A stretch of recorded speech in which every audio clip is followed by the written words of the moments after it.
It's Johnny Valentine. I'm back.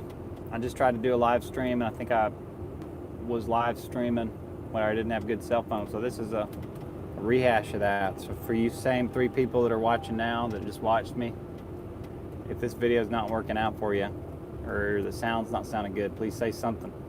This is my November 2020 update, and I'll talk about my pregnant wife, my end of year schedule, talking about what y'all want from this channel, and I'm gonna talk a little bit about what's going on in the solar industry right now. So first thing is, what's going on in the solar industry?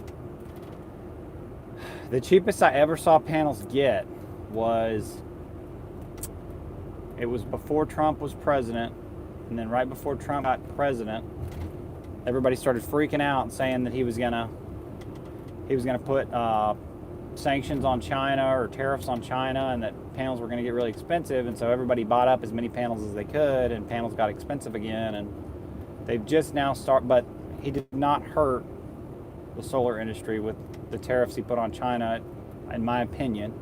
It forced, well, I'll tell you, not forced, but I'll tell you some things that it did cause. It caused Qcell to go to the capital of the world, Dalton, Georgia, which is, northwest Georgia. I'm in northeast Georgia, and Qcell came and opened up a huge solar plant at the retired carpet manufacturing facility, and that was cool. So Qcells are being made in Georgia now. Some of the parts that we would get, like I think the L feet from QuickBolt, they became, all of a sudden they were stainless instead of aluminum, and I was like, hey, why is this thing stainless now? And they were like, oh, it's cheaper to make it out of stainless than it is to import aluminum from China. So I thought that was cool, and I don't really remember anything else that happened other than there was this artificial module shortage, and all these people bought up panels. And I think that if anybody in the Southeast or anybody that watches auctions saw the recent auction where there was like 25 pallets or 20 pallets of REC 315 panels, that was from a company that went out of business that had bought up a bunch of modules during the, because that panel wattage and that model panel is about the same time that Trump first got in. And that would have been somebody that bought all those panels up, because they were like, oh, panel prices are going to go way up. We did not do that. We didn't get in. We just didn't. I don't have that kind of money to hold on to a bunch of panels. So that's the number one thing, is panel prices are back down to where they were, and they've been down to where they were. But I'm just seeing, there's no shortages right now. Usually at the end of the year, or when there's change in president or something, they're all talking about panel shortages. There's no panel shortages. There's plenty of PV out there for you, folks. If you need panels, give me a call. I'll sell them to you by the pallet or by the piece. But remember, when you're moving glass, you're going to pay top dollar if you break that pallet. That means that's Johnny speak for, it's always cheaper to buy solar panels by the pallet. If you start buying one-offs, there's like between 20 and 25 panels on a pallet, PV modules. And if you don't buy the whole pallet, you're going to pay a pallet break fee, and you're going to get hurt on shipping. Which brings me to my next point on how to not get hurt on shipping, which is my next part of my newscast. That is, I have always said, for solar to become affordable for the masses, right now we're just going to say 2 things have to happen. The first thing that has to happen is more people have to know how to do solar to code. There has to be more real solar guys. So like I guess I'm a real solar guy. I'm a solar man. Solar man till the day I die. You can take the solar wrench out of my hand, but you can't take the solar out of the man. That's another one I'm trying to come up with. That's going to be on the Electric Solar album when I go electric. I'm unplugged right now. But yeah, you got to have more solar installers. There's like, I think I literally know 3 dudes that live within 30 minutes of myself, one of which is my undeclared, well, he's not my mortal enemy. He's not my enemy anymore. He was, in my past, I have a solar arch nemesis. And if you're listening, arch nemesis, I love you in the way that an arch nemesis loves one arch nemesis to another. I love you. And anyway, he can do solar, and the guy that worked for him can do solar, and that guy can do solar. I just don't know that many people that can really do solar. That's what, I mean, we've got to get more people that know how to do solar, and that's one of the main reasons I do this channel. It's because I want people to know solar. I don't want to treat it like it's intellectual property, because it does get treated like IP in the industry, to the point where when you go to work for most solar companies, they make you sign a non-compete clause, which is like, I signed one time. And anyway, the other thing that's got to happen is solar material has to be available on a local level. So that means that you need to be able to go and pick up panels at your local supply house. You need to go pick them up at and I don't know if having it available at Home Depot is a good thing or not. I mean, that's obviously one of the things that solar guy, we make money on product. So we make money on material, and some electricians also do that. Some electricians don't do that. Some builders do that. Some builders don't do that. I don't know where that'll end up for me. But right now, you know, making money on material is a nice thing. And I guess we make money on material because we know what to buy and we know how to get it, and we get it at better prices. But if solar panels are available at Home Depot, racking's available at Home Depot, I don't know if that'll be a good thing for solar or not. I guess in the long run it will, but it probably wouldn't be for me. But then it probably would be for me because I'd have more work, because there'd be more availability, so I'd have more guys working for me, so I probably wouldn't be working as much. So, you know, or maybe I'd be working more, but I'd have guys working for me, because that would mean there would be more solar going in. I don't know where that would go. But either way you slice it, solar panels have got to be available. Modules, product availability and product knowledge and understanding. Like when you can go to Home Depot and the dude at Home Depot is like, well, this is just a pop-in, snap and rack pop-in. This is part of the snap and rack line. Or like go in Home Depot and like get blinds cut. Like I just got some blinds cut, and some lady cut the blinds. She knew how to cut them. Or like plumbing, you go to Home Depot and like anybody can help you in the plumbing department. You know, those kind of things are what we need to make solar available to the masses. So people are like, well, solar is only going to become a viable technology when the utility companies are doing solar or accepting solar into their grid, or you know, blah blah blah.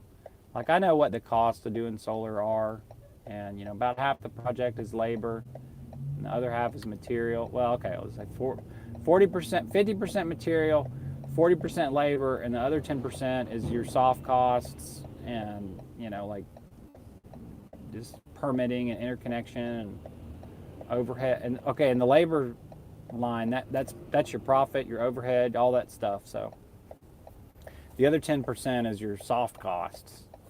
So solar stuff has got to be available, and the reason that I'm saying that is because I just got out of a meeting with my supply house. So there's two electrical suppliers right now that are pretty big electrical suppliers that I know are distributing solar equipment. One of them is CED. So if anybody buys from CED, then there's also AED, which is Atlanta Electrical Distributors. But I don't know if they're as big as CED, which is Consolidated Electrical Distributors, I think. They sell solar. And then you have CES, which is my solar company, or my electrical supplier, my number one electrical supplier. They're selling solar stuff now. So that signals to me that, you know, I've seen other electrical supply houses get into it, and I'm actually seeing them get out of it. But it just kind of a little teardrop of hope, if you will, that we may be getting to a point where solar is going to be more available to the masses. It's like, when is it? I keep getting these calls from everybody asking me, you know, when is solar going to be you know, a technology that competes with grid and everybody gets it. everybody gets some solar panels. You know, it's got to get easier to install, and one of the ways it gets easier is to shipping isn't expensive. You know, getting the parts isn't as expensive. Knowing what you need to buy isn't as difficult. So it's product knowledge, product availability. It's a lot of product on there. So anyway, I'm stopping with that now because I can't stop talking about it unless I make myself stop talking about it. So next thing is my personal schedule here. It's November 2020. My wife has been basically on like couch rest. She's not on bed rest, she's on couch rest. We got our baby number 5, mystery baby coming. And as soon as baby number 5 comes, I'm retired for a little while. And because I got to take off and help. And so my 2020 jobs are quickly coming to an end. We got 2 more jobs to do. One of them is halfway done, and the other one, we got a full install we got to get done, and we got to wrap something up. I got a little bit of baby work. Other than that, my 2020, I mean, it's usually hot in December anyway, but usually you're trying to run around and finish all these jobs in December, and it's kind of a pain because your kids are like, Daddy, when are we going to be a family again? And you're like, I'm too busy on the solar circuit, son. Maybe someday we can go play catch in the yard, but not right now. The only thing I'm catching is 12 roof. But anyway, sorry, it's an emotional subject. Year-end work. But here soon, depending on when the baby comes. Right now, I'm headed to go do a job with Engineer 775 and Mr. Abraham. I'm going to wire up a bunker in the middle of nowhere, worrying that my wife doesn't go into labor, so there's nobody there to blow up the birth tub. And that's a very technical install that birth tub is. But I just want to, kind of check in with you guys. Like, I'm going to be having some time to do a lot of YouTube. Would people want to see more? I got a backlog of work videos. I can keep putting up vlog style work related stuff, and I will keep doing that because that's always been a steady stream of content. But I want to cater to this channel, and I also want to do videos that cater to my lifestyle, right? My solar lifestyle.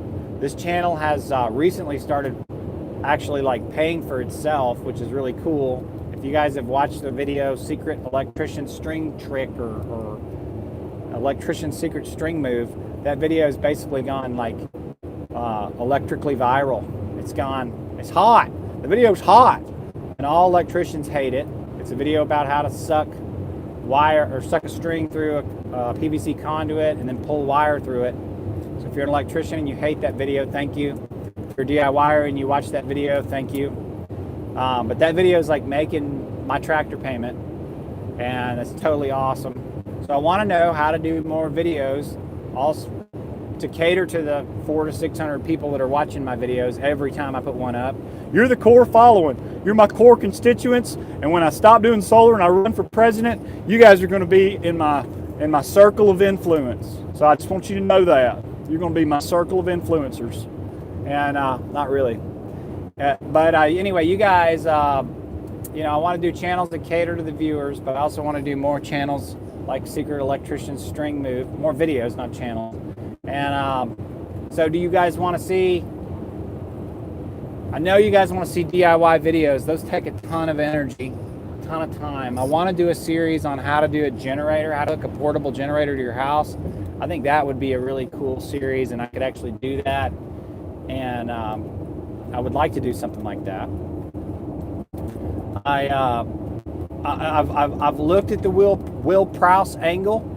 Will Prowse, the undeclared, or maybe the declared king of DIY solar, RV solar, or DIY style solar. He's the solar generator king.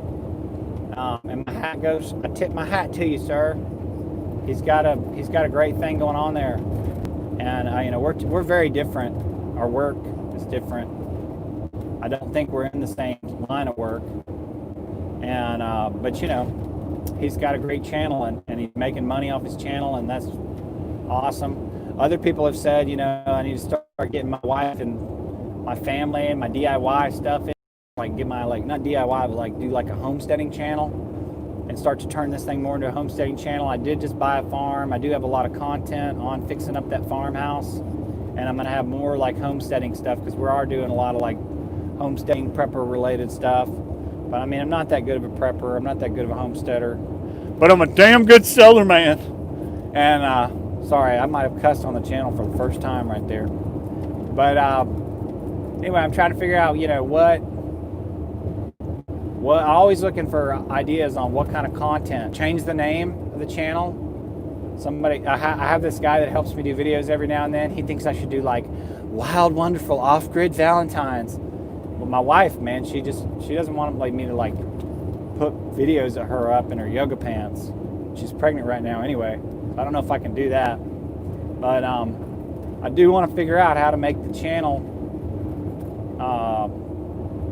how to take, what direction to take it in, continue to take it on the course that it's on, which is like work style vlog. But like my ultimate goal is to become like a solar lifestyle influencer, I guess. Like Engineer 775 is like an influencer, and you know, make money off my YouTube channel. If that wasn't my goal, it would be stupid. But also my goal is to educate people and make people better understand solar and just make the quality of solar work go up. But you know, I got my own agenda. I got selfish reasons, and to drive work and material sales towards myself, and that's something that the channel does now. It drives material sale, it drives install sale, it drives work, and it, you know, makes a little bit of money. Nothing to shake your head at, you know. But I want to know what to do. So, that's a little solar news. Oh yeah, more solar news. I want to do a little more solar news. More solar news, and the people that are putting comments on, I'm probably going to come back and read your comments because I can't really read your comments while I'm driving. But another thing that's coming down the line, more solar innovation coming down the line. Everything turns into a country song. You just got to figure out how to turn it back into a country song. There seems to be a lot of these like all-in-one units coming out, but they're weak, man. Most of them are really weak. Like I was reading on one that had just come out today, and it was like 9,000 watts peak surge. And man, you got to have a little more than that. You got to have a little more oomph to do what we need to do. Being able to do what I need to do. I'm not just sitting in some neighborhood running a little DVD player here and there. I'm pulling down the big power, and I'm starting the big loads. I'm kicking on well pumps and heat pumps and water pumps and pool pumps. And I got to have something with a little capacity. So these systems that, you know, like the Generac power cell, aka the Pica, does 7,600 watts. That's not enough for us guys. I would be willing to do, or like wanting an all-in-one setup. That's all. And when I say all-in-one setup, I mean the battery. You can get the battery, the inverter, maybe even the generator. That's like the Generac system, I think. It's all from one manufacturer. And I think there's a lot of pluses to that. And there's like the Panasonic Evervolt, the Generac power cell. There's a couple of different ones. And then there's some like evil ones coming out that are going to be owned by, that aren't going to be available they're going to be installed before the meter, and they're going to be like, I can't believe it's called them evil. They're not evil. But they're going to be owned by the power company, which power companies are not evil. They're just in business. That's my say on that. They're in business. That is a full disclaimer. I did not say power companies are evil. They're not. I deal with power companies all the time. Good people. But there's just a bunch of different all-in-ones, and I think it's going to end up being, you know, your inverter is part of your battery, because if your battery is like 3 times the cost of your inverter, it just makes sense that the battery people would start putting the inverter on the battery, and then the battery would talk to the inverter, and you just have this box that's set outside your house, and you'd have your DC hookups, your AC hookups, your battery already wired in. You don't have to mess with that part, and you just like bring your machine out and set it on a pad on the outside of your house and make your hookups there. I think that's where this thing is ultimately heading. And little 2-inch Johnny won't have a place to come in and wire up a solar, but he'll be too busy laughing all the way to the bank. Or maybe not. And then another little new snippet is we're going to be showing you some new racking in a video coming up. We're going to show you a ballasted Sinclair low profile. That's going to be really cool. I'm going to try to get that video up as quick as I can. And we're also going to be showing you the Rooftech Apex mounts. These are railless, super adjustable, super flexible Rooftech Apex for shingle, metal, you name it. I'm going to be doing that, an install with those, and I'm also going to be using Snap and Rack Speed Seal. Their new foots come out, so I'll be doing that. But right now, I'm about to have to hop off because I'm getting off in my exit. I got to drop off the dry core, affectionately known as the brick saw. I got to drop off the brick saw to my main man Charles, my HVAC buddy. Has to make a hole in 8 inches of block filled with mortar, and he's going to borrow the brick saw. Lord have mercy, y'all. Say a prayer for Mr. Charles. He's about to get on the brick saw, and he ain't never been on it. So we want to make sure he don't get hurt. If that brick saw kicks, another solar man goes to heaven. We don't want that. So if you're watching this video, I appreciate you watching. I hope the stream quality was okay. And I do appreciate everybody that watches. I think about YouTube a lot. It's like when you're up under a house and you're thinking about like how you're suffering, you're considering you're suffering, and you're feeling you're suffering, and then you think about your constituents, my YouTube followers, which I like to call my constituents. I start thinking about you guys, and it just makes me push. I push harder, and I go faster, and I go stronger, because I'm doing it for you. I'm doing it for the tube, not the gram. I'm doing it for the tube. Shout out to my main man. My main man out there, listening to his radio, charging up them batteries, and watching all these videos. What's up, Benny boy? And shout out to Mr. Jason Andrade. Can't thank you enough either, brother, for all the electrical help that you gave me early on. I like to shout out to the people that help. Other people too. They don't watch YouTube. So, got to drop off the Corvette, guys. Y'all take care.